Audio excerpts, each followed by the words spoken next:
toenails and blistered heels, salt stains streaking down my face. Sun is beating, muscles scream, but I'm moving at my pace. Run the riot!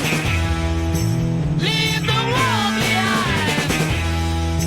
Run the riot! You free your body and your mind!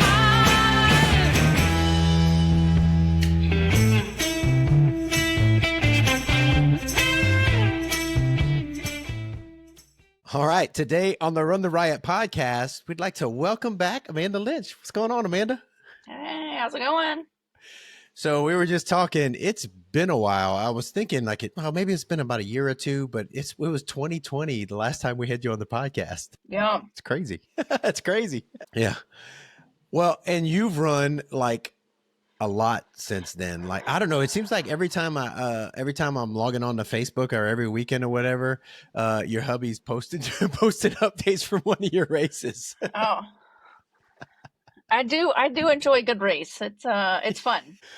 That's my therapy. Yeah, for sure.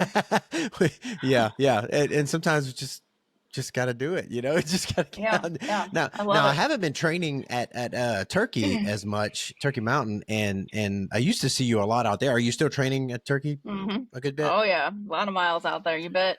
A lot of power line repeats. Yeah. And that's what we used to kind of catch up. We'd share a few miles and I hear what's going on and stuff, but I just haven't been out there that much in the past little bit. And so I just got to, log on to Facebook and see when Chris has posted all the updates. Well, there's a few races. Like I was scrolling through Ultra Sign Up and you've done so many races since then. I mean, you've done Pumpkin Holler, Arkansas Traveler. You've been just all over the place, but there's a few of the last few that I just kind of want to talk to you about, see how you liked it, see how you did. Yeah. Talk about training and all that fun stuff. But so December 23, you went and you did Loup Garou and you got first female.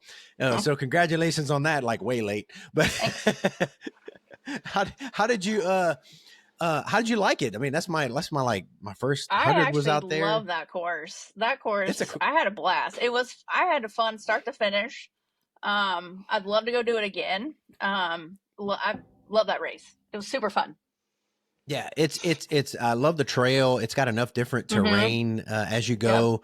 Aid stations are always on point. The people are that's my people over there, man. They eat good food and everything. The best gumbo at the finish line, delicious. Oh yeah. Yeah, that was awesome. So I think is it this year or next year is the last year they're doing it? I believe it's supposed to be this year. I believe this is the last year. Okay, I need to check on that. Double check, but I think it was this year. Okay, I'll find out. I think the year I did it, they were going to do 2 more, I believe, or at least Edie, unless somebody picks it up. Yeah. So I need to touch base with Edie because I don't know if I'll have to see how I'm doing, but I'd like to run it another time before they shut it down. So I hope somebody picks it up. I was hoping somebody would pick it up. It's a great race. Yeah, and it's been going on a while. I mean, it was Cajun Coyote before, and it's I don't know. It's established. We'll see. I have a feeling somebody will pick it up. I'll get the scoop on that. Okay, cool. If anybody's listening wants to pick up an awesome race in South Louisiana, I don't know. Because I'll come back and do that one again for sure. Yeah. Well, so you did well. You did great on it. It's a good course. It's not like an easy flat race. It's got a lot of little punchy, ups and downs there and runnable parts. But how do you? I don't know. Did you recover well from it? How did you? Were you wrecked after? I mean, because you had a great time. No, I thought I recovered pretty good after it. And then went and did Lovit after that. That's the other one I want to talk to you. So I went in actually feeling really, really good. And I mean, I felt great the whole race. I mean, it's a faster course, but it's still hilly enough to kind of, give you a little challenge. You can't just zone out. I mean, you got the roots and stuff like that. So it's still engaging. but Yeah. you can move on it. Yeah. Yeah. Great course. So, well, let's talk about, you did that in December 23, and then February 24, you did Lovit. And so that was, I guess that's the last year that they did the Friday Hmm. start, huh? Yeah, Yeah. they switched race directors, and so she changed it to the traditional Saturday start. Yeah, and Hmm. so I kind of had mixed feelings when I heard about it, because it's one of the things that was unique about Hmm. Love It, but also I don't know, it also presented a problem, because you got to try to figure out how did you do? Did you get out there early and try to rest Friday, or how did you handle the Friday start? We ended up, I think we went down Thursday night, and so I had slept in Friday. The tricky part is like the nutrition. It's like, well, when do I eat? What am I eat? I think Yeah, that was it's not your normal stuff. So that one you had to kind of really think about timing of yeah, it.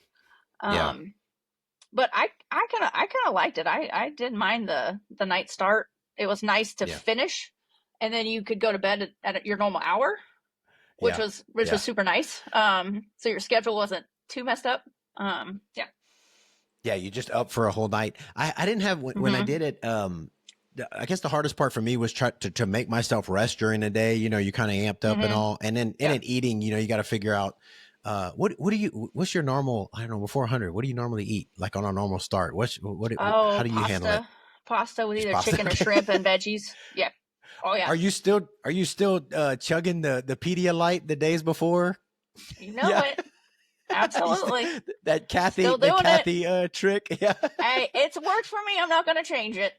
Yeah, So, yeah. That's absolutely. awesome. Yep. No, that's good. That's good. So yeah, what that night start, I was surprised, because during the day, I was trying to rest. I tried to lay low. It was hard. And when I Hmm. did it, we were still doing the mask thing, like at the aid stations and Oh, all. yeah. Yep. And yeah, we had to wear it at the aid stations when we were running. It was fine. But I did I was surprised, because normally on 100 I don't get too sleepy at night, starting during the day and running into the night. But I got Hmm. a little sleepy with Hmm. that night start for some reason. And I remember running across Bear Mountain, like falling asleep, and Hmm. having to sprint or do something to try to keep myself awake. It was I don't know, it was just weird. Did you have any issues Hmm. with that, or you? I didn't have any issues with the night stuff. The last time I did it, in 23, and I guess that was 24. Um, they had some controlled burns the week before. So Mm, one of the early on sections, I mean, it was only for probably like a total of 6 miles, but they were still like on the side of the trail was on fire. And I have pictures. It's yeah. actually super cool, but breathing Yeah. that in was not cool. Um, so that was like, oh, and we didn't realize, we're like, all of a sudden we're like, holy crap. The trail's still on fire, and it was kind of smoky in some spots. So that was kind of that was a never, been on a race where the trail was still on fire. So that was a new thing. I Yeah. remember I remember seeing pictures and video of it. It looks Hmm. like, and it's because it was at night. It looked pretty It was crazy. And it was crazy. Yeah.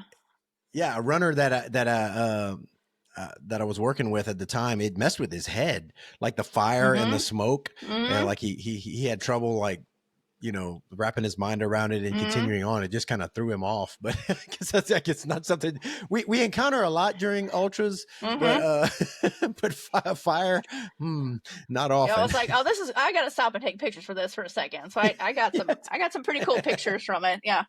So Yeah, we'll have to put some of those on the yeah, website for it's the almost like podcast. you were in a different world for like a few miles, and then you kind of went back to like normal, you know. Yeah, yeah. Well, love it. It's a great race. It's a great course, but it's a tough course. Some of the climbs, Hmm. like they just decided, like, yeah, we're not going to do switchbacks. We're just going to go straight up that Hmm. thing, and it's, Hmm. and Yep. and now you've done. That was that the first time you did the 100 at Lovett? I know you've That done the was the 100K. second time. Second time. Okay, Yeah. gotcha. Yeah. Okay, so you kind of knew what to expect, and Hmm. you knew you just have to embrace some suck at some point. Hmm. Yeah. The climb up up and then down to Carlton at the end of the race. That's the one that really sucks the worst. Yeah. And it was hot. Like, it was hotter. I think it was warmer that year during the day when you did that climb. And so it was pretty terrible. Yeah. Yeah. Sucks the life out of you. And it seems to be like, those Arkansas races, like, like Traveler can be, it's in October, but it can get hot and funky. Do you, how do you, on pretty much all the races, but on those, like, how do you handle your hydration? I mean, what are you drinking right now during the races? And then how do you, when it gets hot like that, you just double up? So I always have a bottle of water and then a bottle of the Goo Octane. Okay. You've been doing that a while. Yeah, it's worked really well for me. I've gone to between that and then their Roctane. It's not a gel; it's more like a liquid. To where I can do, especially if it's a hot race, almost the full thing just on liquids and not even really do that many solids. Wow. And then I've also done, we figured out and just playing around with some different things. I think we tried it at, I think maybe Urban in 23, where when I would just get to a crew aid station, is I just chug a bottle of Martin and just slam a bunch of calories real quick. Yeah.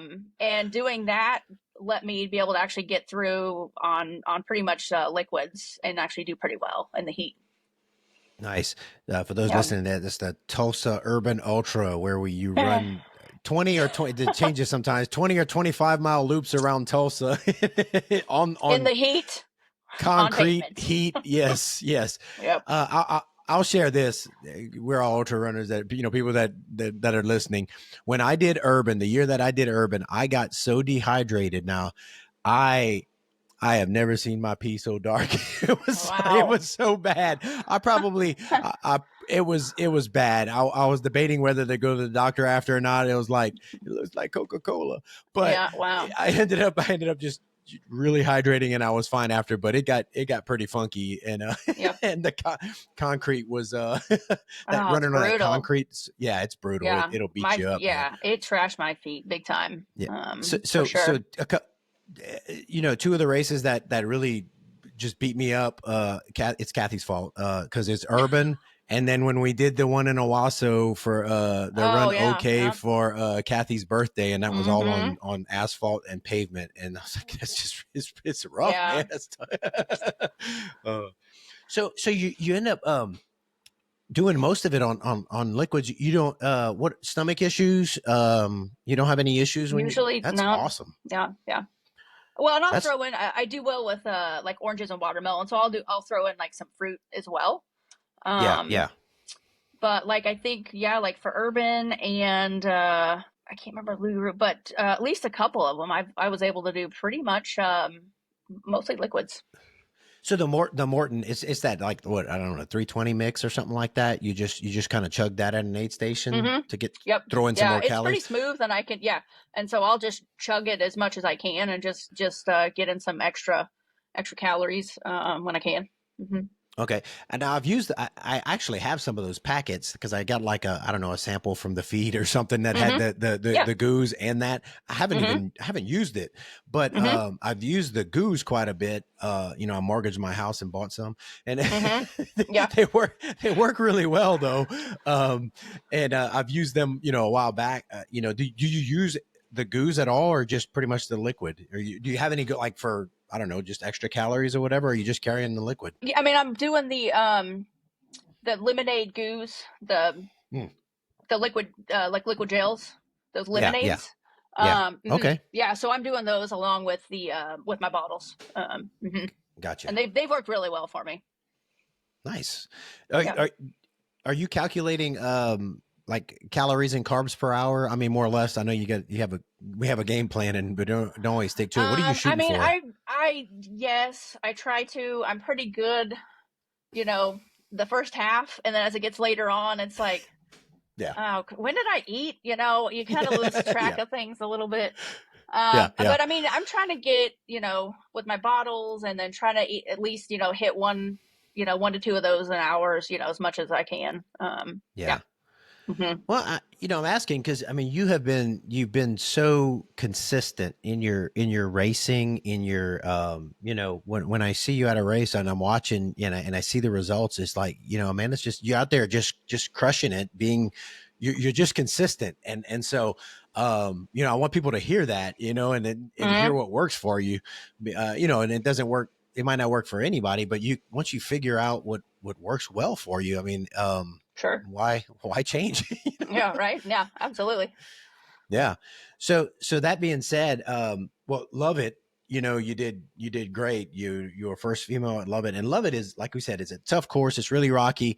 I remind everybody that it's what was it? There's the tagline: ankles of steel and an iron will, because there's pretty good rocks out there. You can turn your ankle if you're not paying attention. You've got to stay there, dialed in and paying attention to what's going on.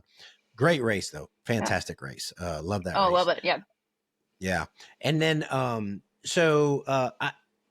wasn't going to talk about it, but you went to the Mohican 100-mile. How was that in Ohio? How was that? It's good. It's a good race. It's a loop course. It's on a lot of bike trails, so it's single track, but they make it more fun. So you're going up the bike hills.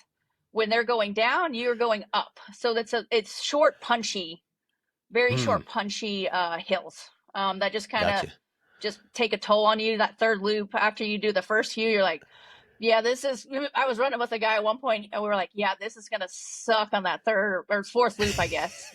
And sure enough, yeah. So it's one that kind of I think it's deceiving because if you just kind of look on paper and the elevator, you're like, oh, that actually looks like it'd be pretty fast. And then you get out there and you're like, ooh, okay, this is going to be a little more challenging. And it's warm. I mean, it warms up during the day. It's in June. Okay. But it's a great race. The RD's been there I think he said he's the fourth or fifth one of that race. It's an old race. It's an old race. Yeah. But he's been doing it for several years. Nice. It's really a four looper. Yeah, it's kind of funky. It's a four looper, but you do like a big loop and a little loop, and then a big. So it's kind of a weird setup, but essentially you're basically doing you are doing repeats. Gotcha. Except for there's one section at the beginning that is now, I guess it's not open to the public. So it's pretty rough as far as there's a bunch of down trees and things. So you're having to climb over. I mean, it's really slow. I mean, it's cool, but it's really slow. Yeah. And you climb up these big old tree roots. So you get to do that on the first loop. Yeah. So you just reminded me, there was somebody who actually, complained to a race director one time about leaves on the trail and should they should have blown them off or something like that. I'm like, I understand, like, anyway, like there's trees, we deal with trees down sometimes, Yeah. Yeah. You just take what the trail gives you, man, and go. This is you're just like, all right, I'm going to embrace it. And it's a cool, almost like jungle type section. So it's just kind of it doesn't feel like the rest of the trail. So it's kind of cool to be able to go and kind of experience it. Yeah. Well, it helps to know that, like, you're going to do it and that's the only time you do it, right? Right. Just that one time. Yeah. So you're like, I don't do this again. Okay. I've seen it. Yeah. No, that's cool. Well, and we could, I mean, I was just, like I said, we got to go back. I got to rewind because we haven't visited since you did Leadville. Now, you did Leadville before you did those. I totally was supposed to hit that one first. Cause you and I have talked we've talked about Leadville before. And before we get into your latest adventure, I got to hear about this experience at Leadville, cause I know it was a long time coming. How did you, what did you do, training differently going into your 2023 Leadville experience? What did you do? I got a coach. You got a coach. I got a coach that knows the ins and outs of that course. Yeah. And I was like, who'd you get? All right. Jay Friedman, he's with the Boundless group. Okay. I've heard that name Yeah, before. fantastic. Yeah. Nice. And so I was like, all right, what I worked last time didn't work. So tell me what I need to do. And so he got me on just some really structured speed work. Yeah. And it made all the difference, for sure. So did you, so like getting you really, really fit? I mean, that's kind of what that did, is just because the last time I just thought like, oh, like I just need to get into all the vert, people are just like, oh, vert. So you just go and just do mindless vert out of turkey. And he's like, that's not going to do it. And I was like, obviously. He goes, you need to get faster. And I was like, Case in okay. point. Yeah. So, and so we did. I mean, that's what we worked a lot on, getting just fitter, faster. I did some more strength work, and it made all the difference, for sure. Did you do like a periodization, like a section where you were working on that fitness, or did you work on it all the way through, like do fitness and then kind of get more towards strength and some climbing after, or what did you? Yeah. So I started working with him after Bandera. So I had done Bandera in January, and then started really working with him, like true training, probably like early February. Okay, so you had a good while to get built up for it. I did Badger. So he got me ready to do Badger in March, just for a hilly 100. And then, I mean, we just kept going and just kind of just kept increasing stuff, and then got into, the meat of, the treadmill climbing and the hill work and all that stuff. Yeah. Yeah. I think one of the things that I find that works well for most races, in general, is like, if you can do like a good solid 20-week build, and that first section of it, man, just crushing like speed work, intervals, getting super fit. And especially for these mountain hundreds, because I mean, we're flatlanders, and we get out there at elevation, and it kicks our butts. And so the fitter you are, the better. Did he have you do any kind of any heat work? Did you do some altitude training in a tent? What else did you do? Yeah. I mean, well, heat training, I would just, I would run basically the heat. So after work, heat of the day, 100 plus. Just Oklahoma. Just life in Oklahoma. And then I used the Hypoxico mask, and power hiked.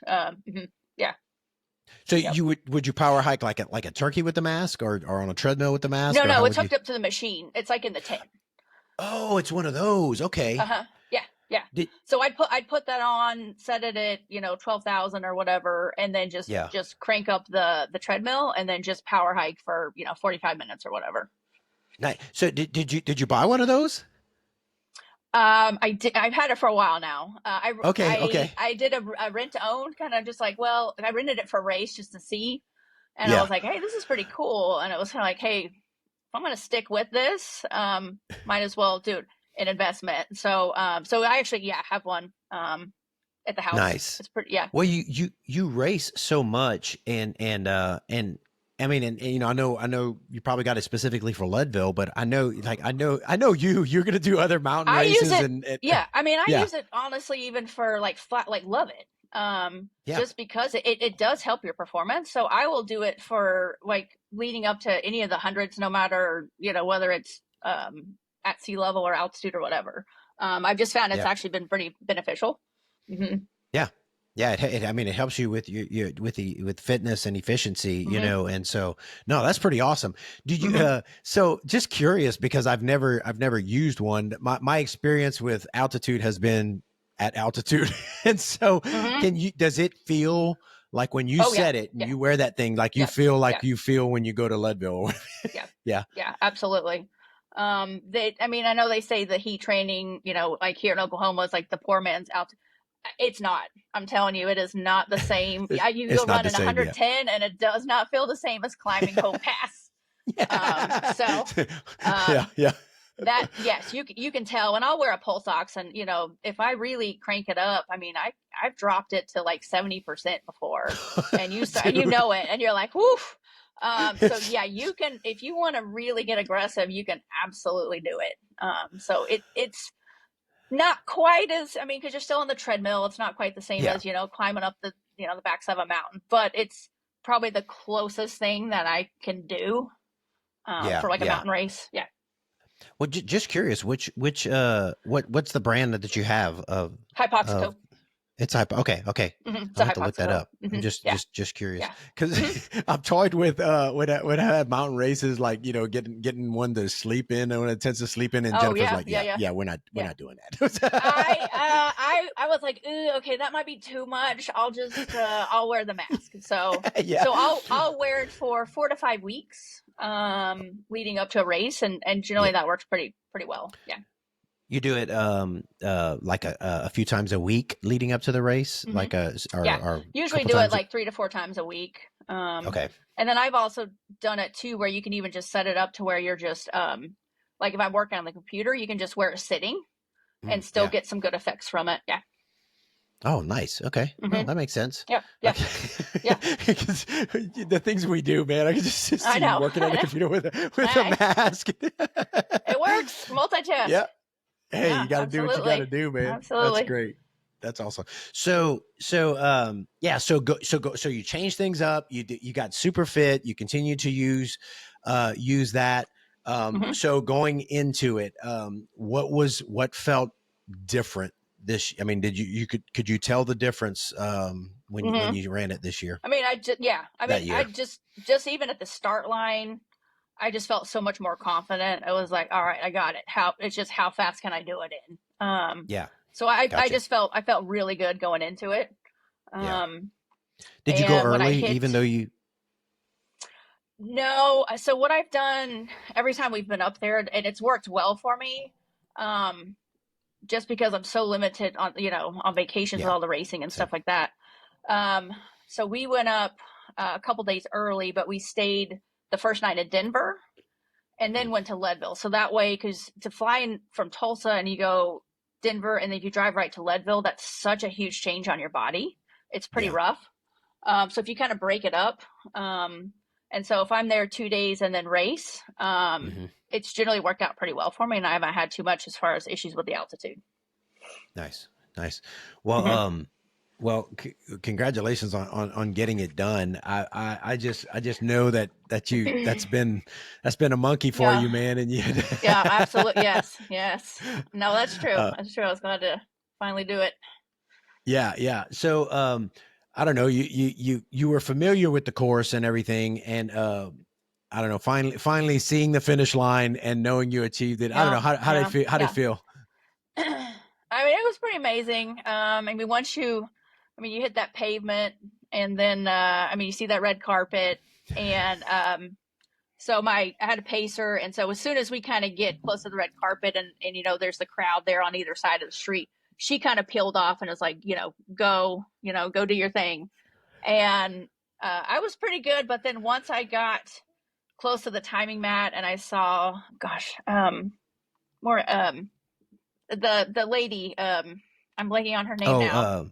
If you wouldn't have said it. Shoot. Yep. But she's handing out some of the medals, and I saw her, and it was kind of like, oh, this is real, like it's happening. And so I kind of got choked up for a bit there for a second, and then I saw Jay, and then I got a little emotional. So it was good. The only time I've only cried twice at a race. And it's both at Leadville, and that was when I missed the cut the first time, and then when I finished. So yeah, that's pretty good. So I was going to ask you about that because you're. I think you're kind of like me. I don't get too crazy emotional. There's only been like a couple that I've gotten emotional at the end. When I finish, I'll get emotional about other people doing stuff, but I just kind of like, I don't know, just get it done. And like, I'm sure. There's emotion there, but it's not, teary eyed. Right. So it's just, I just don't, I don't know. And I'm a pretty emotional dude, but I just like, all right, got it done. I'm so relieved to be done. I guess. I don't know. Yeah. No, that's cool. That's pretty awesome. So you and I have had conversations over the years about the 200s, and, you were originally signed up for Oregon, right? Mm-hmm. And that didn't happen. Yeah, I mean, I trained. I mean, that was the goal race for last year. It's supposed to be August. It's supposed to be like mid-August 2024, and trained all summer. Train. Put in so many miles, so much time on my feet. And 3 weeks before the wildfires hit, and they were forced to cancel it. So it Oh was it man. was pretty gut wrenching. Yeah, yeah, Yeah, no kidding. I was pretty bummed about it. So And that, I mean, Oregon's just beautiful. So I mean, I the mean, course looks amazing. Oh man, it yeah, looks awesome. Yeah. yeah. Are you still? Would you like to go back? I would be interested in doing it. Yeah, It's yeah. just Just I'm curious. a little gun shy because I've talked to the race directors, and they said just with different things that pretty much that's going to be kind of the date it's going to Yeah. be. So Ah, okay. it's kind of like anything on the west in the summer. Wildfires are always going to be a risk, so it's always going to be kind of a risky Yeah, gamble on it. yeah. But yeah, Well, I the mean, course looks phenomenal. yeah. Well, they even changed. I mean, they changed the Tahoe 200 because of Hmm. the Yeah, risk of the issues with wildfires all the time, and so sure. Yeah. they went ahead and changed the date. It just seems like it'd probably be advantageous if they if they could change it. Uh, Hmm. or yeah.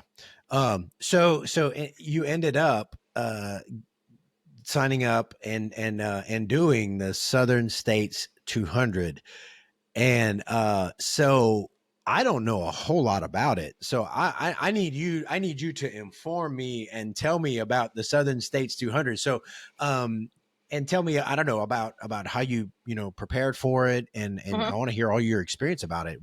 Good, bad, ugly, all the things. So, and So there might this be other people was listening who want to hear Yeah. about it too. So yeah. So this was the second year. Last year was the inaugural year, and they had it in mid-April, and they ended up moving it back a month to mid-March because Okay. of the heat and bugs. And at one Hmm. point, you go through like an ATV park. So various reasons they ended up shifting it up to March, which was probably a good call. Yeah. The weather and didn't have any bug issues and things like that. So that was no critters and stuff. So that was actually that was nice. It's a noon start on Wednesday, which is kind of weird. Okay. So you Yeah. can start in the heat of the day, which is delightful. And that's another one that's funky. Like, when do I eat? What am I going to eat? Yes. The eating part was really weird on that one too, to try to Yeah. kind of nail that down. And the whole sleep, and you get up and you're like, well, I'm ready. So it was Yeah. a weird noon start was weird. And then you have until Sunday. So you had 100 hours to Okay. finish. Yeah. So That noon start, like Moab, when I did it, when I completed they had shifted it to a noon start, and that was kind of the same. It was just kind of, hmm you get up and you're like, okay, yeah. I guess I'm gonna get ready to race, so I Well, could just this hang I out. think because with it being a point to point, for Yeah, people that don't have crews, they have their hotel at the finish line. So what they did was mm, they shuttled them from the finish line to the start. So that gotcha. makes them have to push, I think, the start Okay, time to later. Yeah. okay, that makes sense. Hmm. So, point to point, it's in Hmm. Alabama. Starts in Uh, Georgia, finishes in Alabama.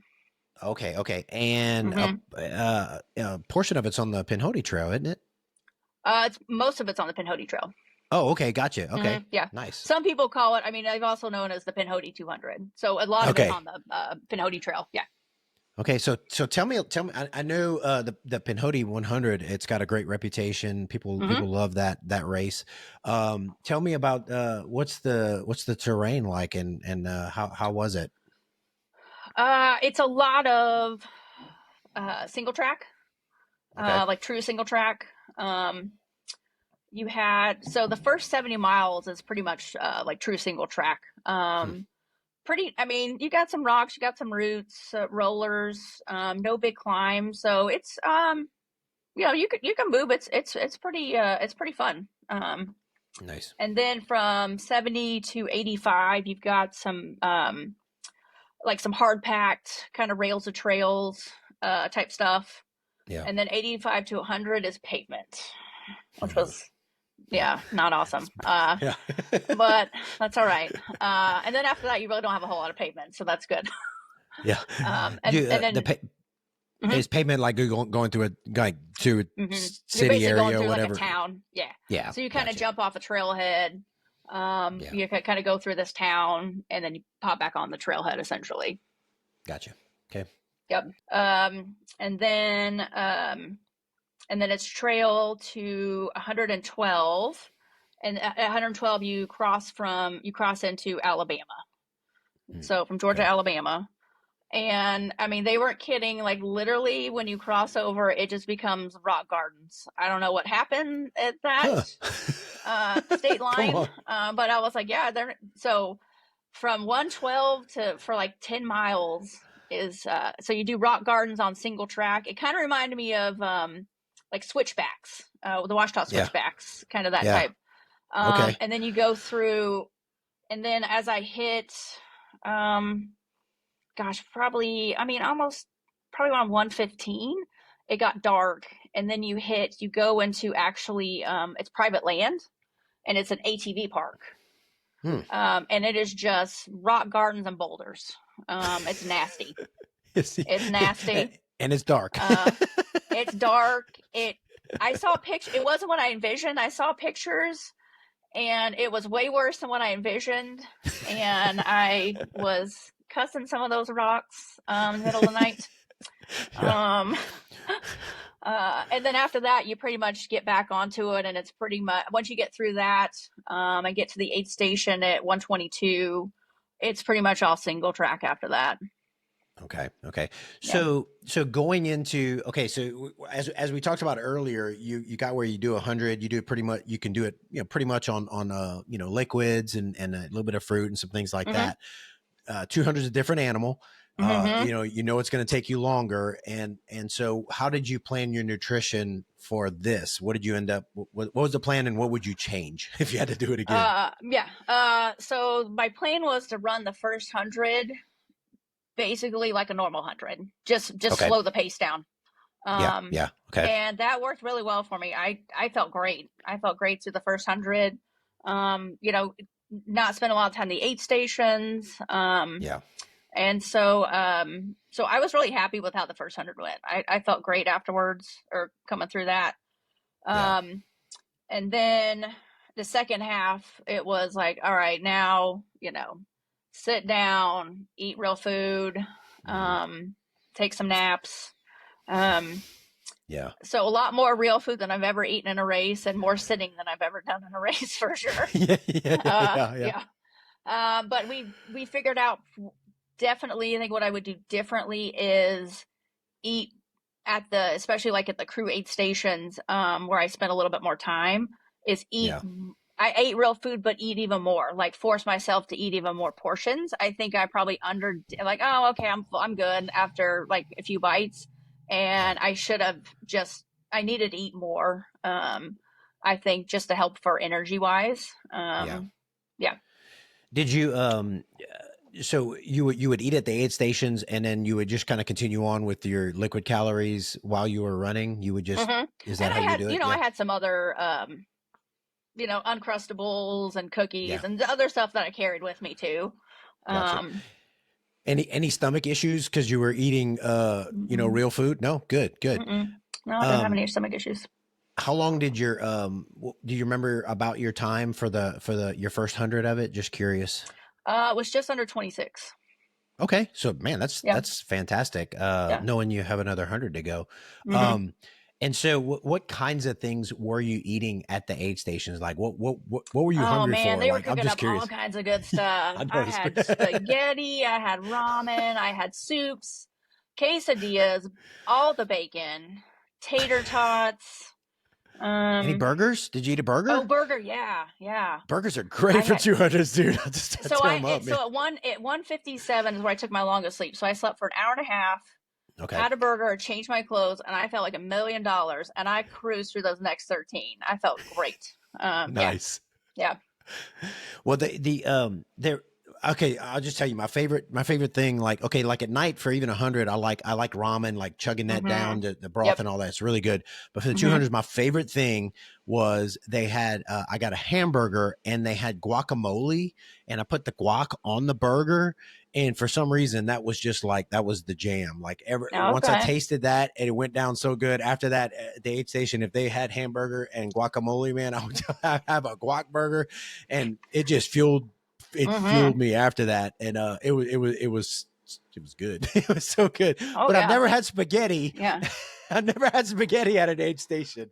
I don't It know was good. how It was it was good. good. It was, Yeah, what it do you was. like meat It was. meat sauce or anything, Oh or how yeah, was it was the delicious. Yeah. Yeah. It was good.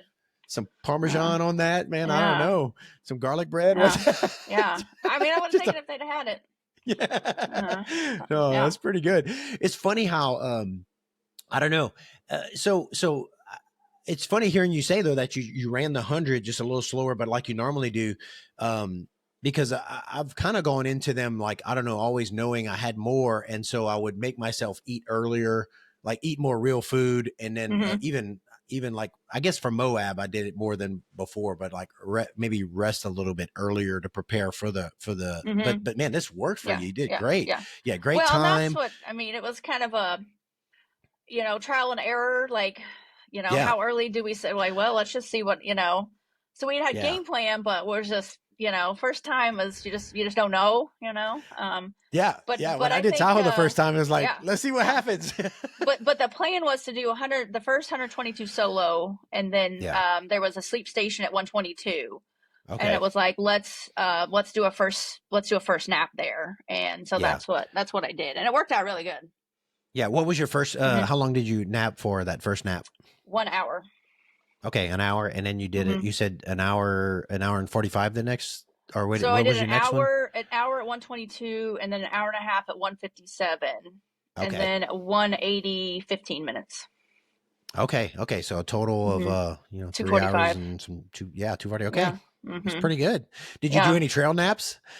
I didn't. No. No, that's awesome.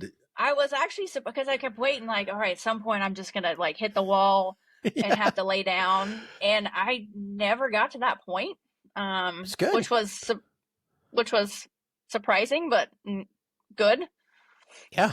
Yeah. Did you, okay. I mean, like, so, 74 hours and 5 minutes, man, you could have 5 minutes over 70. I know. 70, you could have 73. But honestly, at that point, I don't know. Yeah. I probably would have said, I don't even care. Shut up. Yeah. Because they saved the biggest climb is at that end. You're literally climbing to the finish on that's fantastic. in this big rock garden. Yeah. Nice. So I don't. Yeah, whatever. I just I getting look done. back, I'm like, man, I could have done that. But then also in my mind, I don't know that you could have changed me at that point, at that day. Exactly. Yeah. It wouldn't have made a difference. Just go. No. Yeah. No. Did you hallucinate any? I didn't, which I was kind of bummed about, because I was really looking forward to that. That's part of. I know. My coworkers are like, man, I know. So I know. Yeah, I did not. Maybe you're gonna have to just sign up for the Monster 300 and see if you. I don't know. I don't know. I'm just messing. That's far. Yeah. Well, so this being the longest that you longest race that you run overall, I mean, how would you what were the big differences? I mean, I know, okay, that you had to sleep, you had to eat or whatever, but what was the difference in what it did to your body and how you responded to it? I mean, I think the biggest thing was, especially probably like those last 50, was just my feet swelling and just being sore. Okay. I mean, I think that was, because even like that last at like 180, which was the last like crew spot. I didn't even really sleep for those 15 minutes. It was more like I just needed to get my feet up and just try to get some of that swelling down. That was the biggest thing, for sure. Yeah. How did you handle the mileage mentally? Did you ever get like, or have to fight being overwhelmed at how much you had left or anything? Or you were able to just kind of, I mean, you've done so many races. I just took it. It was kind of like, all right, let's let's knock out the first 100 and Yeah. then we'll take it chunk by chunk. And then it was kind of, yeah, just, all right, let's get to this aid station. Let's get to this aid station. Nice. Yeah. How far Yeah. apart were the aid stations? They're around, I mean, it kind of varied. Some were like, 8 to 10 and some were like, 15, but I think 16 might've been the longest. Not bad. No, that's for that pretty distance. good Yeah. for Yeah. for that distance, because some of the races are 18. Yeah. Sometimes you get Or 20 and Oregon stuff. had like some 20+ mile one. So it was a little, they were a little bit closer than some of them. Yeah. Now, it being in March instead of April, it was probably a little bit cooler than the April version, and like you said, less bugs at all. But how were the temperatures? Did it get pretty warm during the day? It got warm. I didn't think it was too terrible that first day. That was the other thing that was kind of weird, timing wise, and I think just because of how I was coming in, and how the crew spots were set up. So like I would see them maybe middle of the night and it was cool. So I may have on pants or long sleeve, but then all of a sudden you get into, now it's the morning, the sun's up, it's exposed, and it's like, oh my gosh, it's hot. So then I'm trying to readjust my layers and trying to figure that out. On the forecast, it didn't look that bad, but when you were out there in that sun, it was hot. It was hotter than what I had anticipated. For sure. Yeah. Was there a lot of exposed or shady, or how was it? Some of the places you're in the woods, you're in the canopy, but then there's some that where you're, it's a little bit flatter and you're kind of at the bottom, like of the trail, where it was more open, and I mean, you could definitely feel the sun for sure. Gotcha. Did you, how many pacers did you have? I had 2. Okay. Did you? So I picked up my in-laws from Seattle, which they were going to crew me at Oregon. Okay. So they flew out, and that's cool. Yeah, and so I had a friend of mine, so she paced me at Leadville, and so she was going to pace me for a chunk of the second half. And my mother-in-law was like, I really, I'd love to be able to do something, because she can't, with her hip and other things, she can't really like run right now. But we found, so from 122 to 130 is just, it's a ton of hiking. It's a lot of climbing, going up on a ridge, you're down and you're going back up on and so I was like, let's just do, why don't you just, I'm doing a lot of hiking. I'm not gonna be running that a whole lot at, 122. And so she did that 8-mile section with me. She's fantastic on poles. We gave her some trekking poles, and she was cruising, and it was all I could do to keep up with her. She was so worried. She trained for it, and she hikes anyway all the time out in Seattle. They hike every weekend, and she was like, oh, I'm just worried she's going to drop me. I'm like, I'm not going to drop you that deep into the race. But so she trained for it, and she went out there, and she was just cruising. And so we actually made up some time on that section, just because I was trying to keep up with her. So it was kind of fun for her to be able to kind of experience that and get in some trail miles and just kind of see what it's like to run in the woods in the middle of the night. Nice. And then at one, so that was from 122 to 130. And then at 130, I picked up Meredith, and then she finished out with me. So cool. That's good. Now you run, you get pacers probably about half the time, or not even, huh? Yeah, because you run a lot by yourself. Yeah. Mm-hmm. Yeah. Okay. I guess these big efforts, like Leadville and like this one, it's, I don't know, it's beneficial because you don't know what's you don't know, like this 200, you don't know what state of mind you're going to be in. I was like, listen, girl, I need you on this one, because this is a whole different animal. For sure.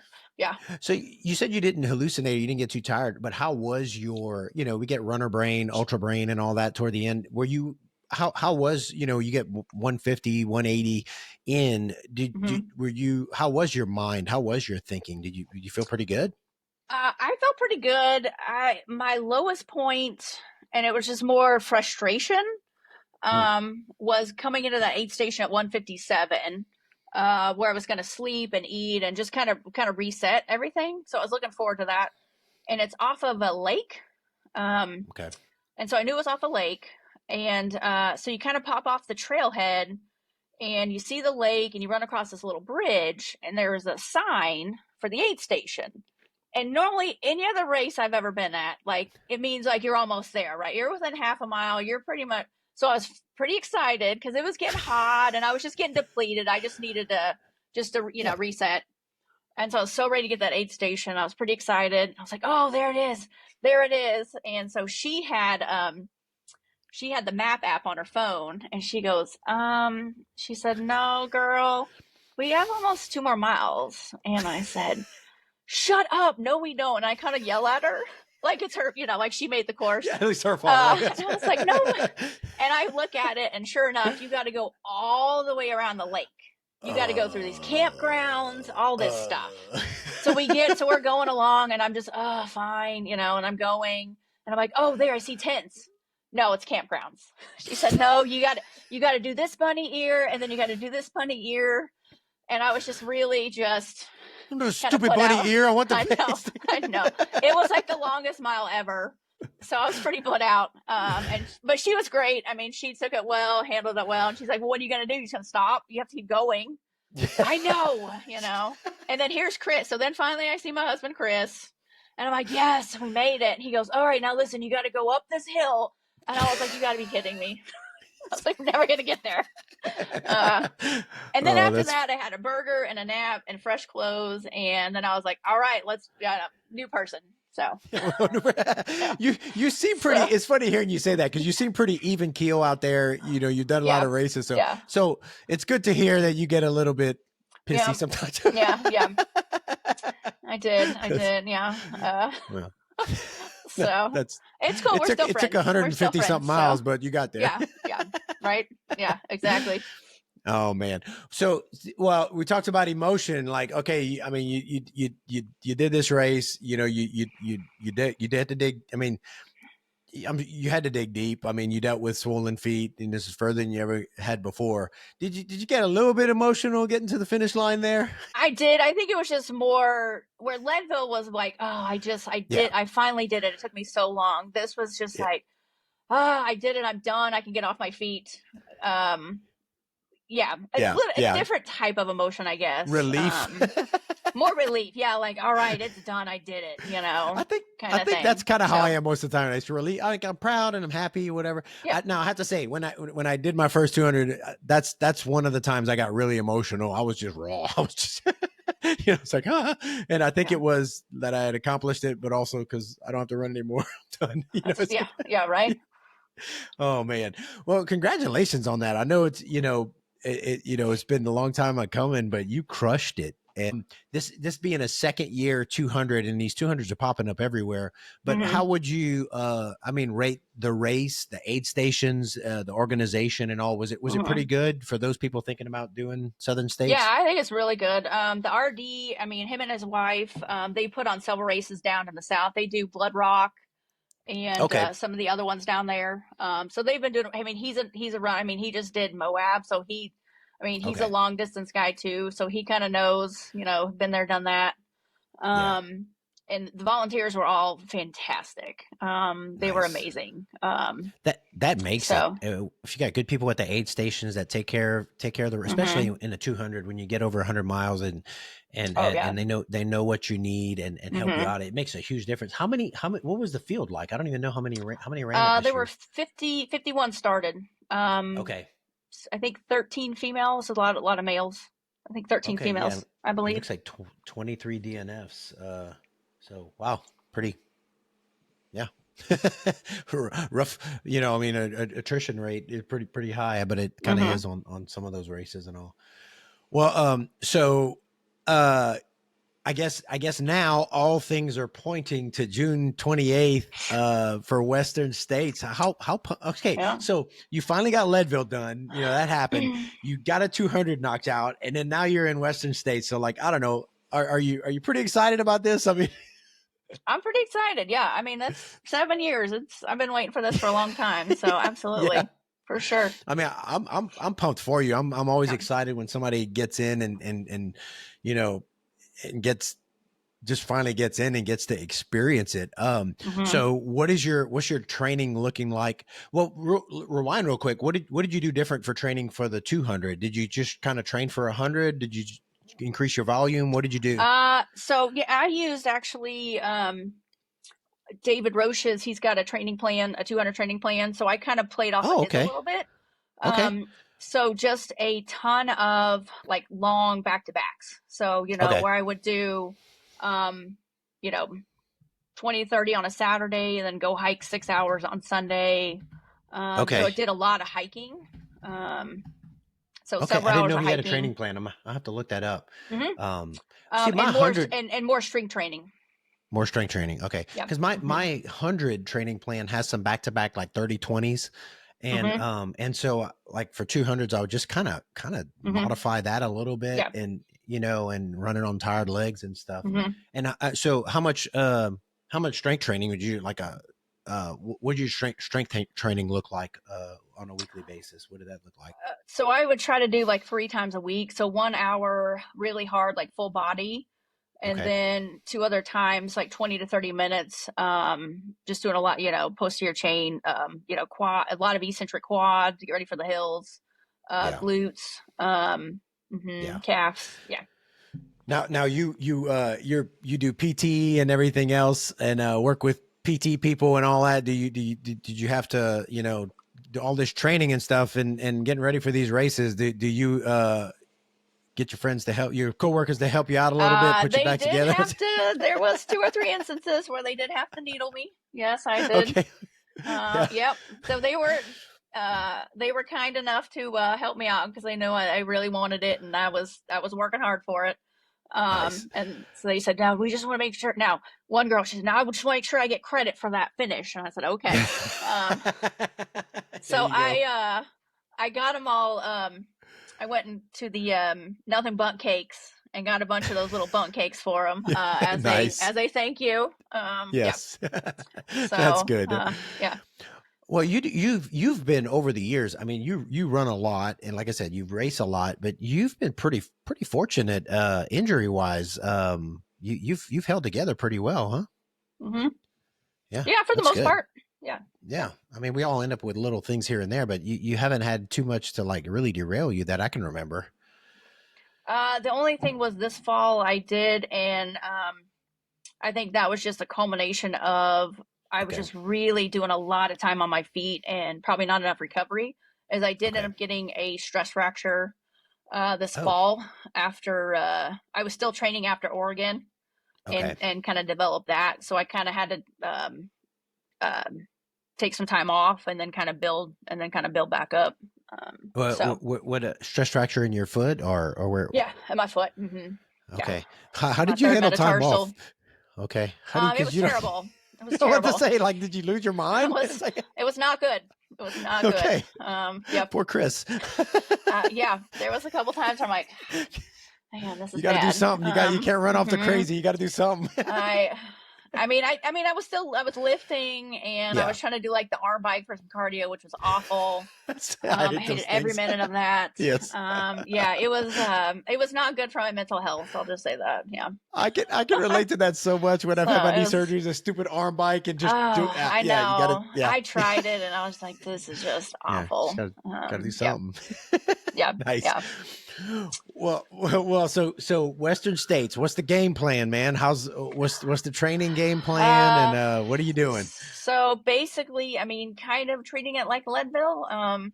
So Jay's going to coach me again. Cool. Good. So when I finished up with him at Leadville, you know, I told him, all right, next up is I want to do, next big thing is 200. And he goes, you're good. Like, you don't need me for some of the stuff. You've got the workouts and everything. So I kind of did all that stuff on my own. But he said, if you ever get lucky enough to get into Western, you call me because I want to coach you for it. And so he was one of the first people I texted after I saw my name. So it's going to be same concept as far as like just get fit and fat, try to Yeah. speed work and just try to get a little faster. Since I've Yeah. got the volume now, Yeah. Yeah. I think, So just opinion, knowing your work ethic and the work you put in, I think you do well with it. The year I ran it, there was, I don't know, 10 miles of packed snow and then you get into the hot canyons. And so you've run a lot in the heat, and I know you'll be training in the heat, so that, to prepare for that. But, I don't know. I think you do well. It'll be fun to follow you, out there and, I'm excited. I love, downhill's my jam. So I seeing some of I've read a lot of race reports and yeah. watched some videos. And so I'm pretty psyched about some of those downhills for sure. Yeah. Yeah. So one of the things that, they do the crew meeting, beforehand. And one of the things they told you, and you might've heard me say this already, but they warned your crew, cause at a lot of races, you kind of come down into aid stations. So, Yep. we come bebopping in there, feeling good. We've been running downhill. At Western States, there's a bunch of them where you're climbing out of stuff and you look like garbage. And Jennifer told me after, she's like, that's the roughest I've ever seen you look at a race. I saw it because I read your race. I went back and reread your race report. Oh, okay. Yeah. And that's, I saw that somewhere else where they mentioned that because being at the top of the climbs. And I actually told Chris that, and he was like, but you always look pretty good in the aid stations. I go, I know, but this one might be different. It might be. Maybe you'll do well. Maybe, so we'll see. I don't know. Yeah, I'll be curious. We'll talk about it after. We'll jump. We'll do a podcast after, and we'll maybe get Chris on there. Okay, Chris, how does she look? Be honest. Come on. Yeah. Because he's pretty good at, we've done it so much now. He's pretty good at reading me and kind of, where I'm at and what I need and things like that for sure. So, yeah. Oh man. Well, and like I said, I know you're going to put the work in, and I think us, the hot summers that we have here, the heat training you'll put in, I don't know. I think you do great. It'll be good. And then with the hypoxia mask and everything, man, I think that'll be, I don't know. I think that'll help you. It's not crazy high elevation, but, right. Cause it didn't affect me much, at there. 7,000, I think you get up to, I don't know. Yeah. I don't even you go up remember. to 9, I think, or almost 9 at the big climb, that first climb. And then it's like 7 for a while. Yeah. So it wasn't too crazy, but I think you'll be good, man. And so I anticipate a lot of hot Turkey Mountain runs leading up to it. Yep. Hopefully I'll see you out there. We could suffer a few miles together. Absolutely. Yeah. Oh man. So have you thought beyond Western States? Are you just kind of staying focused on it? Are you looking at any other races or 100s or 200s or anything like that after States? I figured get through Western and then maybe have a few weeks of not so much just like structured training, but just go and find some new trails and just kind of play around. And I'd like to go try out. There's a few new trails I'd like around that go check out. Go do that. I did Lake Murray this last fall. I did the 50K out there. Okay. How was that? It's nice. It's got a nice mix of some. It kind of reminds me like maybe a little bit of McMurtry. Okay. Where it's got some really flat, fast runnable stuff, and then some rock street routes. So I really liked it. I was supposed to do the 100 out there a few years back, and I think my knee blew up or something. I don't remember what it was at that time, but yeah. So nothing's set in stone after Western at this point, but potentially I liked it. I'd like to maybe go do the 100 out there. It's at the end of October. Potentially. So I'd like to throw in at least another 100 this fall, for sure. So yeah. Nice. Not the urban. I might do the 50 at urban. Yeah. I know. I love the people. I love Kathy, but boy, it's rough, man. I know. It's just rough. maybe I'll go do a loop. I'll go do a loop or two or something. I like the 50. I think the 50's that's a good distance for that race. So I might do the 50. Yeah, maybe I can maybe I'll jump in on that. I don't know. We'll see. Yeah. Like I said, nothing set, but I'll definitely be doing some racing this fall for sure. Yeah. Gotcha. Yeah. Well, I'll be looking forward to following along when you do Western States, and if anything I can do to help you along the way, let me know. I'm a fan. I love seeing you out there crushing it. You're like I said, you're so consistent. You're always running strong, and yeah, just thanks for jumping on the call Absolutely. and sharing with everyone what's working for you. Hopefully some people can pick up some nuggets along the way, Sure. and I'm sure a bunch of people will be following you along for states too. So, cool deal. Well, thanks for jumping on, and we'll talk again soon. Appreciate it.